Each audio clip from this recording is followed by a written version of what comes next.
The following feature is intended for mature audiences. Some material may be inappropriate for young children. Parents may wish to consider whether it should be viewed by those under 13.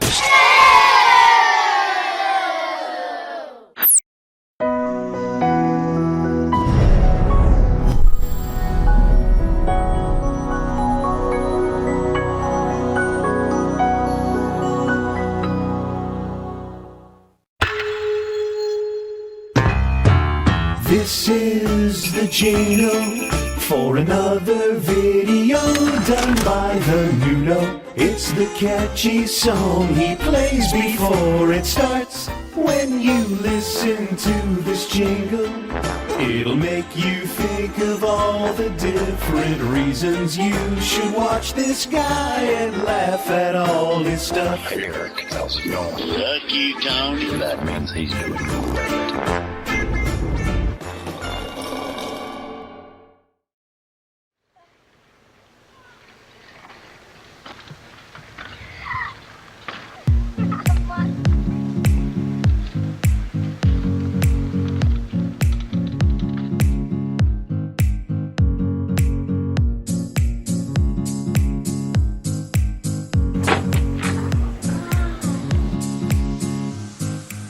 Childhood, a fundamental, essential element of life for all of us. Childhood is the root of the seed we started as, and when done right, aka nourished and watered, taught the difference between right and wrong, or hot and cold.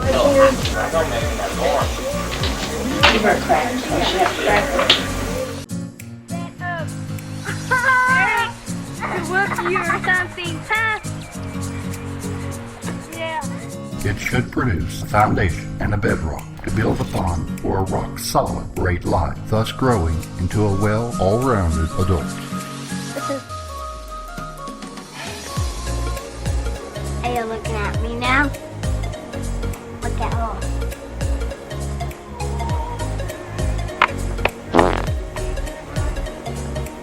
Ooh, I need him a lot.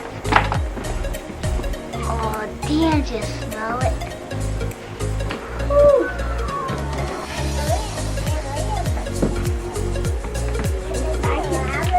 Can you smell something bad?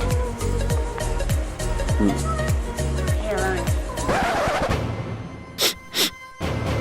What the hell?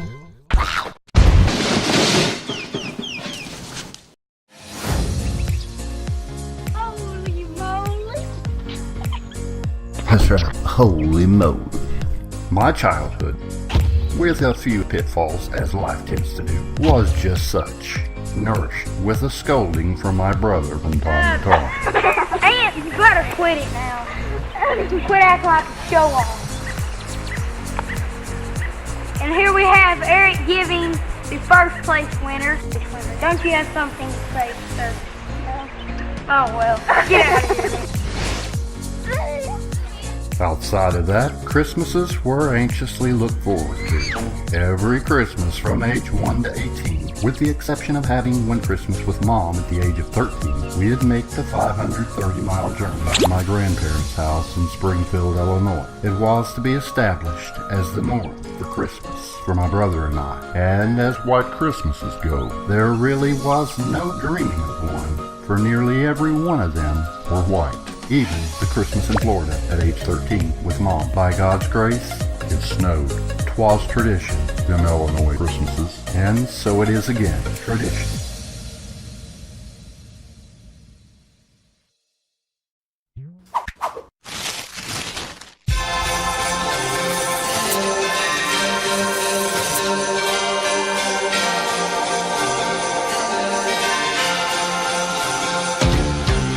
It's that time. Christmas time is here. Everybody knows there's not a better time of year.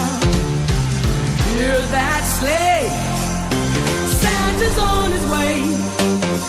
Hip hip hooray for Christmas vacation. Got a ton of stuff to celebrate. Now it's getting closer, I can't wait. Gonna make this holiday as perfect as can be. Just wait and see this Christmas vacation. This old house sure is looking good. Got ourselves the finest snowman in the neighborhood. Ain't it fun? Always on the run. That's how it's done on Christmas vacation. Let's go at the homes and light the lights. Get a toasty fire burning bright. Give St. Nick the warmest welcome back. So glad it's Christmas vacation. And when nights are peaceful and serene, we can cuddle up and do our Christmas dreaming.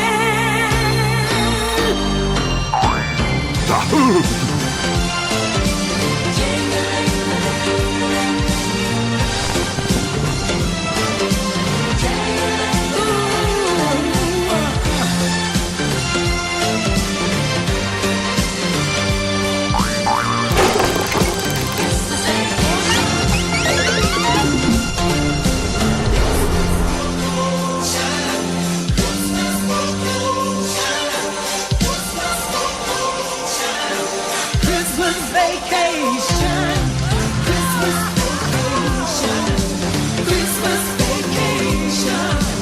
We're so glad it's Christmas vacation. Fa la la la la and ho ho ho. Jingle jangle jingle as we go. Let the spirit of the season carry us away. Hip hip hooray for Christmas vacation.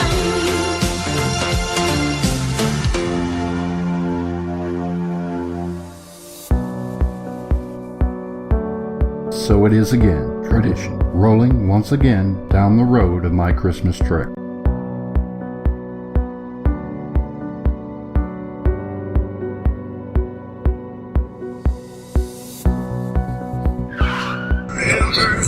All 530 miles.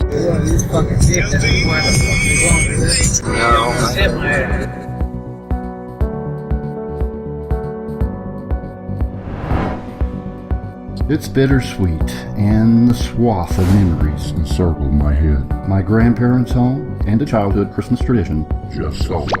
So once more, and for one last time, we are returning to grandmother's house we go. Let tradition commence. The trek there, near as fun a tradition as the Christmases themselves. Despite Dad's blatant lack of energy on this trip, fun as the trip and familiar too are landmarks that I could gauge how far we were from our destination. Granny and Grandpa's house still today stand.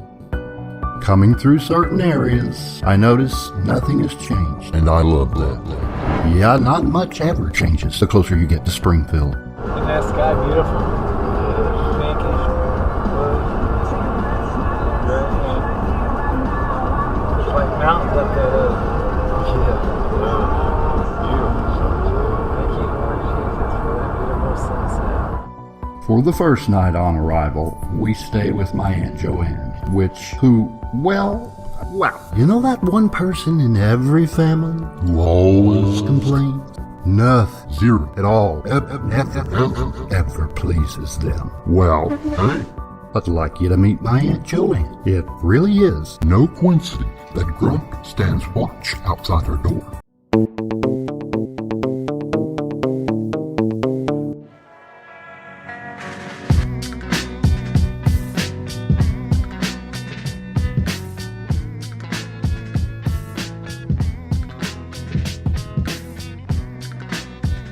Day one.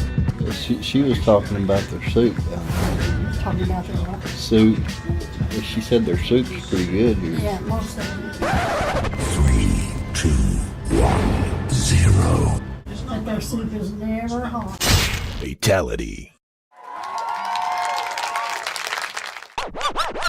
There's a note here about my Aunt Joanne. She, far as I, or most, know, means well. But by default, she's just plain mean-natured. She's had years of practice. She lives to be mean, and always has been doing it so long. She really doesn't know any difference anymore. It's sad to know that she practiced that in the first place. Practiced so long that now it's her character. And character, as we learn from the film by Blake Edwards, Skin Deep, starring John Ritter, character is summed up from the story of the frog and the scorpion. Don't you know by now that changing one's basic character is next to impossible? No. I don't know that. Jesus, Doctor, if I thought I couldn't change, I wouldn't have come to see you in the first place. I didn't say you couldn't. You just said it was impossible. I said it was next to impossible. Well, shit, Doctor. Next to isn't that far removed. If it were, there'd be no analysts. Not an entirely unhappy prospect, Doctor. Did I ever tell you the story about the frog and the scorpion? No. A scorpion who couldn't swim asked the frog to carry him across the river on his back. The frog said, "You think I'm crazy? Halfway across the river, you'll sting me and I'll drown." "That's not reasonable," said the scorpion. "If I sting you and you drown, I'll drown too." Frog thought about it, said, "Climb on." Halfway across the river, the scorpion stung the frog. And as the frog was drowning, he said to the scorpion, "But now you'll drown too." The scorpion said, "Yes, I know." "But that's not reasonable," said the frog. And the scorpion replied, "Reason has nothing to do with it. I'm a scorpion. It's my character." You know what I feel like telling you? Yes. You feel like telling me to go fuck myself. And you probably will, because that's your character. See you next Tuesday.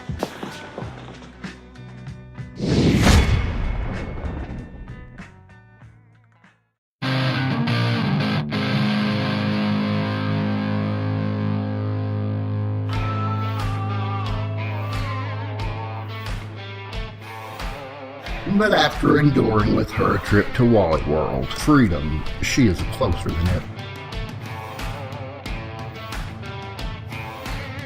And the house of my fallen childhood Christmas memories is in view. And so is my beautiful Aunt Sarah. Anytime I have ever come to Illinois, my Aunt Sarah is who most I long to see, for upon seeing her, the fun has always begun, and continues that way today.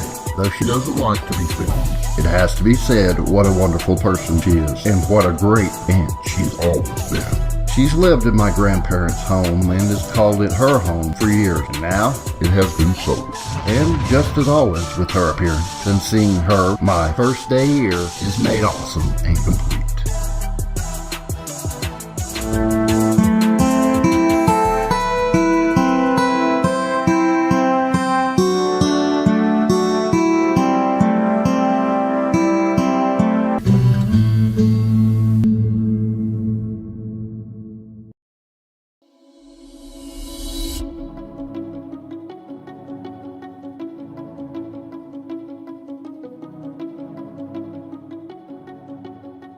Day 2. On the agenda, going to visit family who've passed by way of their gravesite.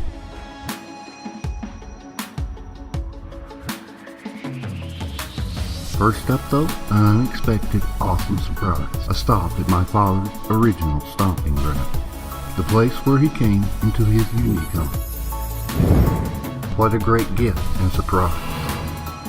Places where a person, especially my father, grew into life, aka first residents, have always fascinated me.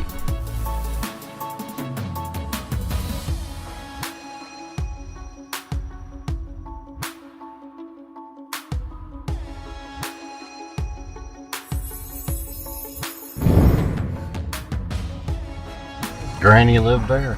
Yeah, I had a garage over here.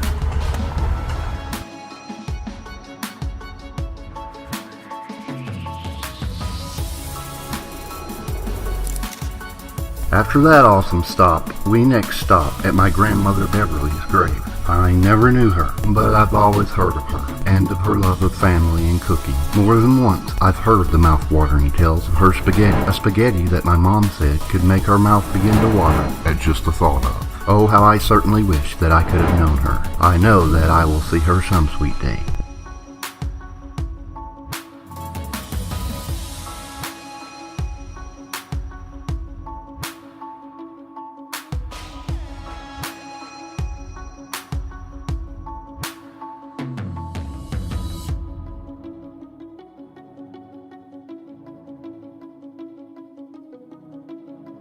That's all the love, second meeting I can have with you, God.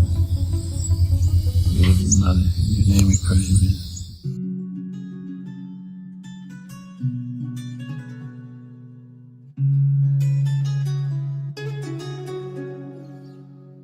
Next, we head to the exact same cemetery that President Lincoln himself is planted in, to visit the graves of my grandparents and great-grandparents. Good seeing that sometime. His hands were soft and kind when I was crying. Daddy's hands were hard as steel when I'd done wrong. Daddy's hands were always gentle, but I've come to understand there was always love in Daddy's hands.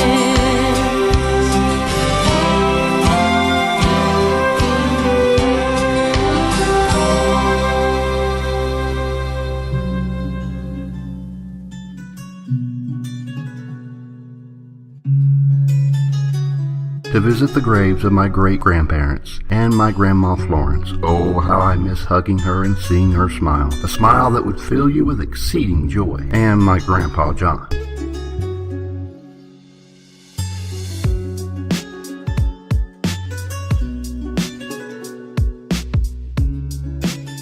Standing at the graves of my great-grandpa and great-grandma, quaintly referred to as Papa and Nana, a sense of absolute and extreme pride wells up inside me. My great-grandpa immigrated here from Calabria, Italy, worked his tail off, and when he had made a home and enough money, sent for my great-grandma and my then 7-year-old Grandpa John. Unfortunately, he sent for them through his brother. I can only imagine his frustration and sheer anger when he showed up at the shipyard to pick them up.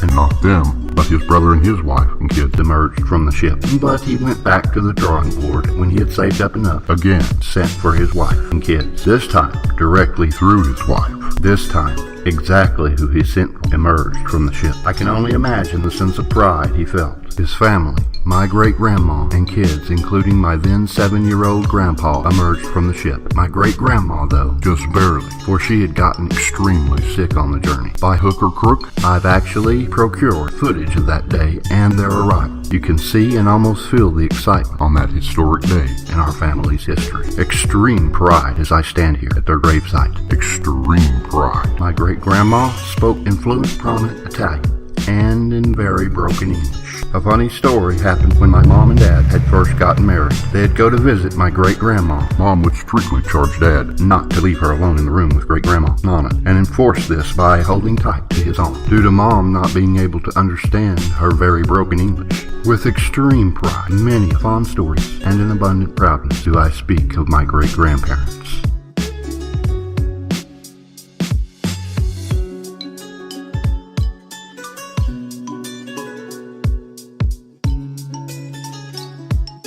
Next up, we head to my sweet Grandma Florence and my Grandpa John's grave plots in the same cemetery. I've got to say, this is the largest cemetery I've ever seen. Of course, they've been planting humans here since early 1800, and no telling how many graves are here. The most famous being that of that President Lincoln fella.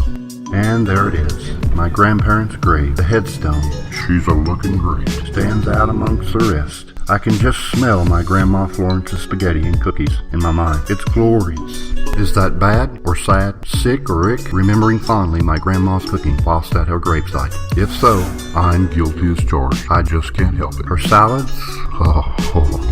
make my mouth water just thinking about them. She was such a great cook. Her smile would put a warmness of joy within your heart. It was so contagious. And her hugs, oh, how I missed her hugs. Them hugs could remove whatever ails you. FoSho. Oh, how I missed my Grandma Florence. And my Grandpa John. What a guy. What a guy. He used to love working me up into mad, and it would produce a great laugh for him. As a kid, I never understood why he did that, which pissed me off even more when he'd start laughing, causing a ripple effect. Because the madder I got, the funnier it got to him. I realize now that it was because it didn't take much to get my bratty ass worked up. But at least he always got a laugh from me. In fact, several. Each time we'd come and visit. Looking back, I can see what a great grandfather he was. He'd make me a great salami sandwich near every time we'd come. That was a privilege to me that I thought great. For the salami came from his drawer in the fridge, which was the one drawer that was off limits to me. Great memories and awesome times always awaited us upon them Illinois visits to Granny and Grandpa.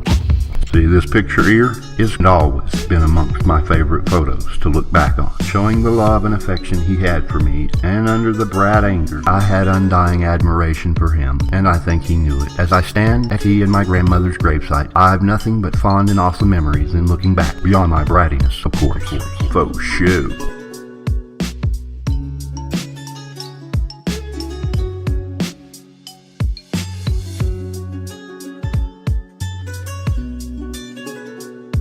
That's all the love, sick and you name me crazy.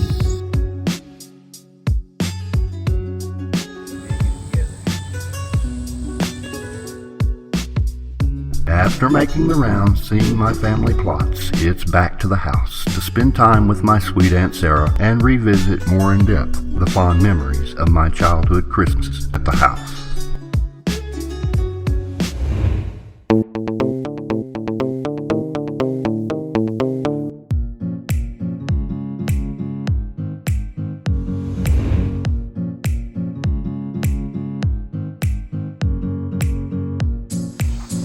I'm here at the old homestead. It's good to be here.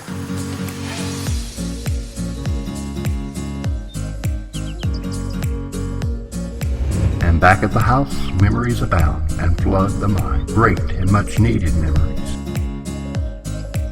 Great and awesome memories around every corner of this place and in every nook and cranny.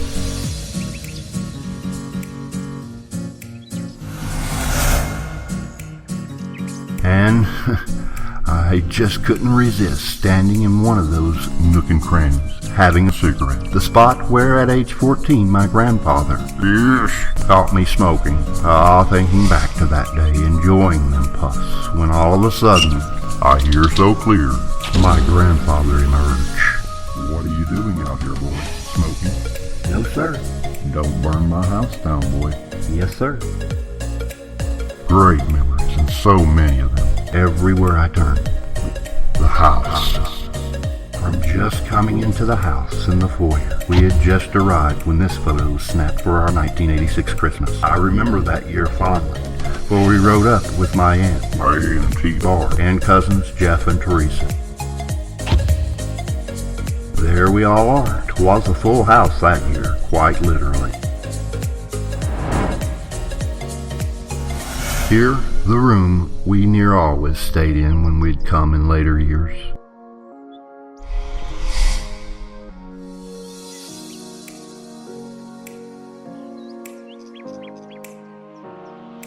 Just back up the hall, passing my grandparents' room. What do you think you're doing, boy? Which was forbidden. Into this room, the room we stayed in the earlier years. This would be the room I'd lay in, excitedly being quiet as I could, listening intently for any sign of Santa or hoof prints on the roof, going over scenarios of just how he slid his ass down my grandparents' chimney. Finally, I developed my theory. He must mutate into a slimy ooze and slide down the chimney that way. Yeah, I just love this rat, nomadic, fanatic imagination I had in those days. And as I've grown, it's just the same, though more developed. Thank you, Jesus. Directly across was a cool cedar closet where the Christmas Carol books were kept. Well, I used to keep those. Long used to keep the songbooks. Remember those Christmas carols we would sing? That's where Granny used to keep those songbooks. Coming back up the hall, and we enter the laundry room. I used to play in here and always loved it. Granny would let me play in here as long as Grandpa wasn't up or wasn't home. You know, funny, I always wondered what's beyond this door, but never looked. It was always a mystery to me. Lo and behold, it's a water heater. Some things in life, I guess, remain better as a mystery. FoSho.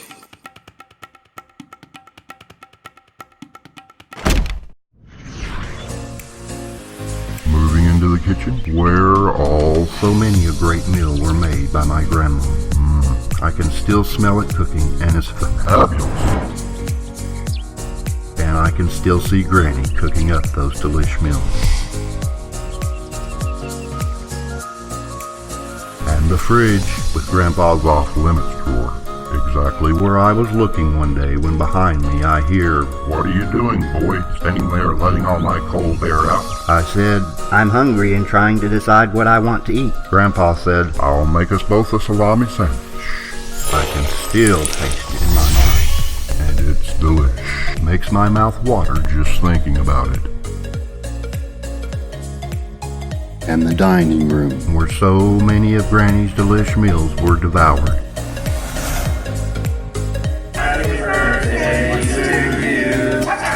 And being that my dad's birthday was the day after Christmas, we had often celebrated his birthdays here.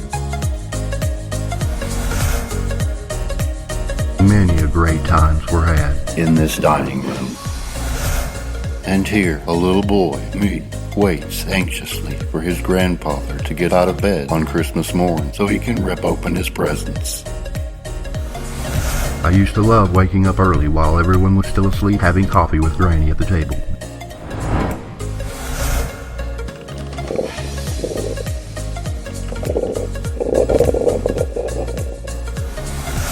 I still remember this picture. The year I got my very own Edgar Bergen's Charlie McCarthy ventriloquist little fellow. I carried him everywhere with me, and in fact, I still have him, though these days his string's a bit rusty and hard to pull.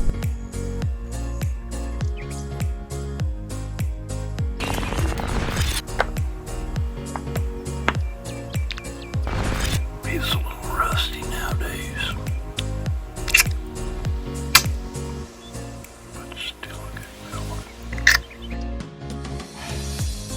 I can still picture Grandpa coming in from the fridge in the garage with a bottle of soda pop, asking me, "Want some pop?"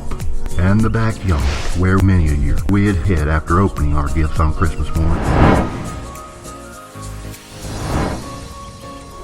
Who's gonna come and see Christmas? Coco. What's he gonna bring, Mark? I had a cheese pizza.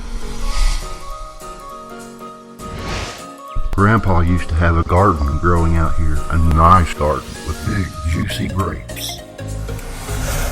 My bro and I would help till if the season was right. Afterward, we quite literally ate from the fruits of our labor. Them grapes were delish. To this day, I've never seen grapes that big, nor tasted grapes so good.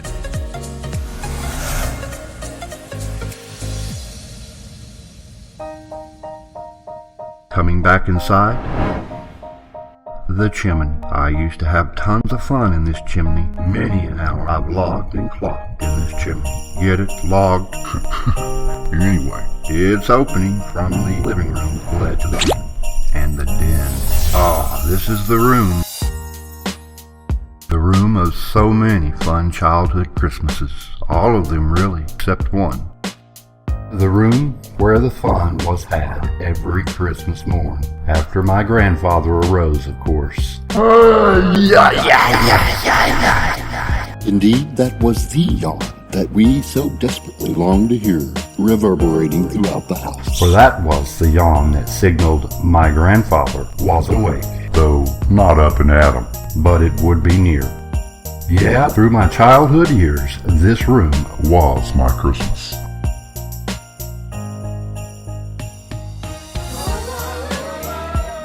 On Christmas morn, I would first lead us in some lovely Christmas carols. Then I'd go through picking gifts from under the tree to give to their recipients. Granny used to put an ornament on the tree that resembled, to me, an irresistible cookie. And each time, for a couple of years anyway, that I saw it, I tried unsuccessfully taking me a bite. All the fond, awesome memories.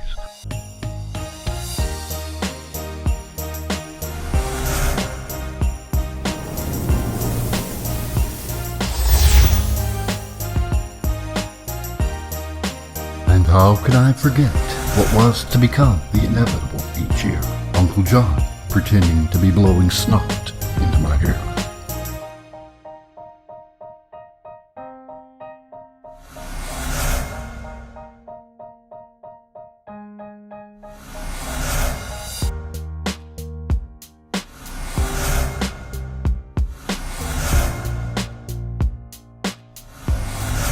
As fun and much needed as the reliving of the great and awesome childhood Christmases are, too is seeing and spending time with my Aunt Sarah. Being with her has always been special to me, for I always walk away with inspiration, self-confidence, and a great new perspective on life. And if you're blessed enough to have someone like her in your life, well, I think that's the ultimate proof that you're indeed favored of God.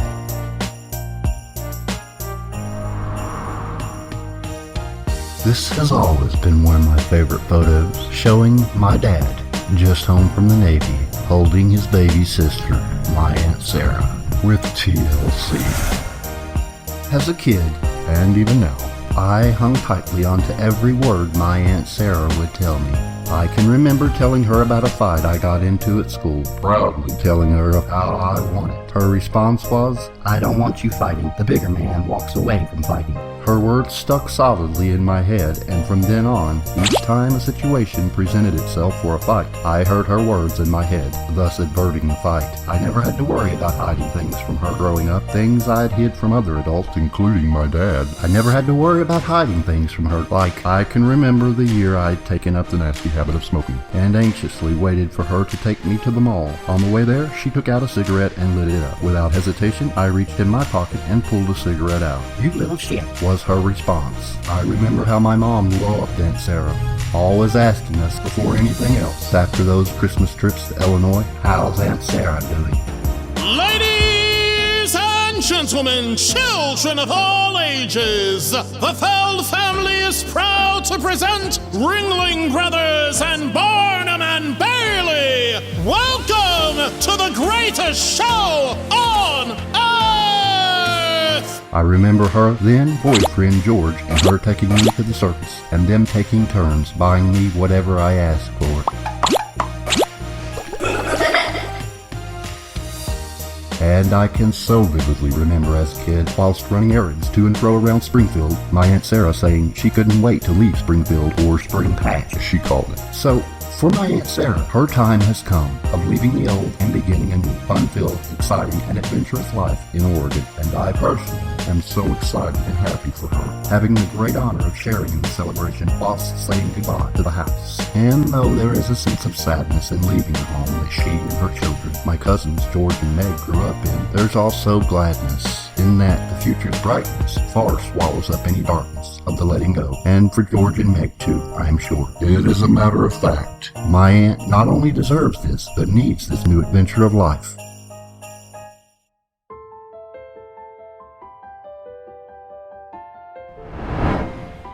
I really needed these memories relived. And now, to know the house that my grandfather built will be anew for another generation's Christmas memories gives true focus of the fact that when a place of so many great memories for you opens up as a place for someone else's future memories, it is indeed a great gift in itself. A gift that I know will continue to give for a whole new generation of Christmas memories. As for my childhood Christmases here, I couldn't have asked for a better house, place, or a better family to spend my childhood Christmases with. And of all the gifts I've ever received here in the place of my wonderful childhood Christmases, well, seeing and spending time with my Aunt Sarah and reliving past memories has truly then become a gift within itself, and amongst the best gifts I've ever received. Here in Springfield, Illinois, at the old homestead one last time, truly, for me, has been a great Christmas in September. Now, which, just push the red button? Right. What, huh? No, just aim it and it'll shoot it. Aim it, shoot it. Aim it and shoot it. Okay. FoSho.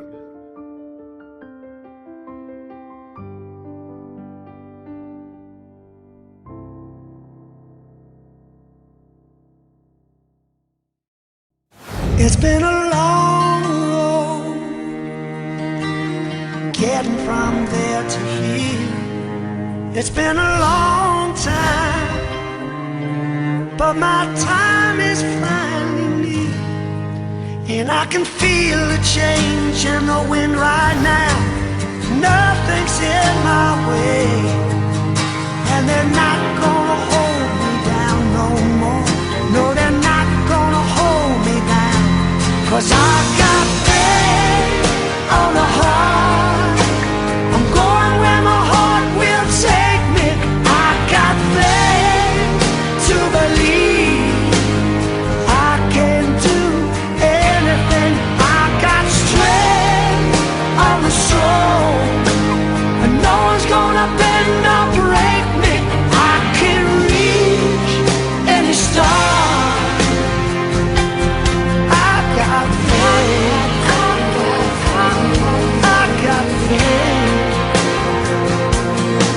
Of the heart.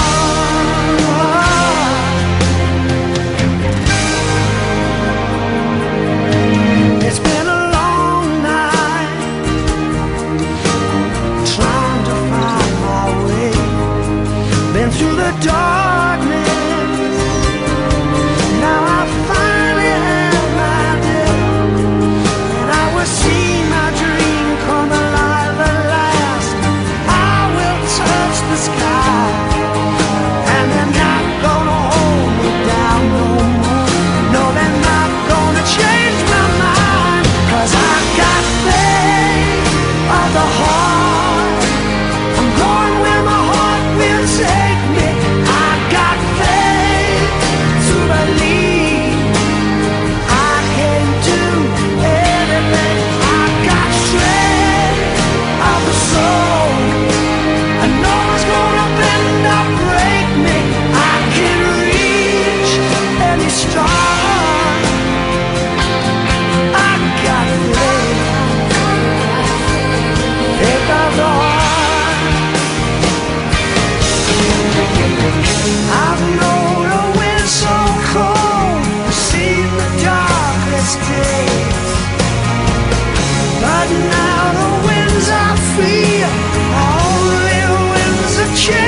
God